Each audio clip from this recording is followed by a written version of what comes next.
Bienvenue sur le site maraîcher de Bopak. Nous sommes ici à Nano, dans la préfecture de Tanjoar. Le maraîchage est ici pratiqué par les femmes du village et c'est une activité génératrice de revenus de premier ordre. Ici, on y trouve presque tout. Planche par planche, les légumes sont entretenus avec soin.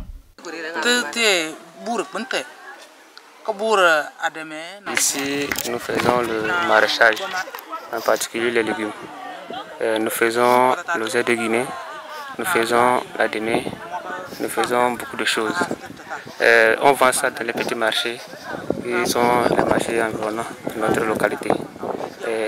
On vend, on s'entretient et on éduque nos enfants. Il y a certains des enfants qui sont à Kara, des fois on leur envoie la sauce pour consommer. Des fois aussi, quand ils sont dans les besoins, on leur envoie de l'argent.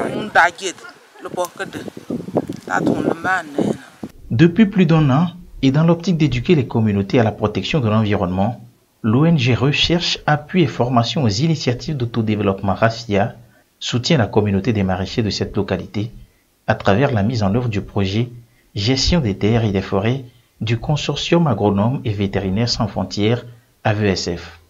L'une des actions menées ici est l'introduction de l'arbre dans le maraîchage, l'agroforesterie. C'est un site maraîcher où se fait le maraîchage de contre-saison. Nous avons identifié ce site pour accompagner un peu ces femmes-là à mieux faire leur maraîchage. C'est un site qui n'est pas sécurisé.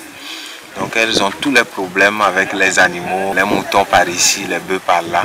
Les femmes nous ont sollicité pour voir dans quelle mesure on peut les accompagner à sécuriser un peu le site. Et donc comme c'est un projet qui fait un peu la promotion de l'arbre, nous avons profité, en plus de sécuriser le site avec du grillage, nous avons sécurisé près d'1,5 hectare. Nous avons en même temps profité de mettre de l'arbre, en tout cas introduire l'arbre dans le maraîchage. Donc nous faisons ici la promotion de l'agroforesterie dans le maraîchage. Donc cette année, nous poursuivons bien sûr ces actions-là de renforcement de l'arbre dans le système de maraîchage. Les reboisements vont se poursuivre grâce à la sécurisation, ça nous donne vraiment la latitude de planter les arbres en saison sèche, étant donné qu'elles font le maraîchage, elles profitent pour arroser. Donc une fois que ces arbres traversent la saison sèche, quand la saison des pluies arrive, bien sûr ça facilite bien sûr l'épanouissement de ces arbres-là. On les sensibilise également sur le maraîchage écologique, comment vraiment produire de façon saine. Le maraîchage sur cette parcelle est rentable, affirment les exploitants, mais le problème le plus souvent rencontré est lié à l'accès à l'eau. Et justement, c'est pour constater l'effectivité des actions du projet en cours, recueillir les manquements en vue d'apporter des solutions, que répond cette descente de terrain des premiers responsables du consortium de 5 ONG, dont Agronomes et Vétérinaires sans frontières, RAFIA et INADES Formation, accompagnés de l'unité de gestion du programme d'appui à la lutte contre le changement climatique PALCC. Programme à travers lequel l'Union européenne finance les actions sur le terrain.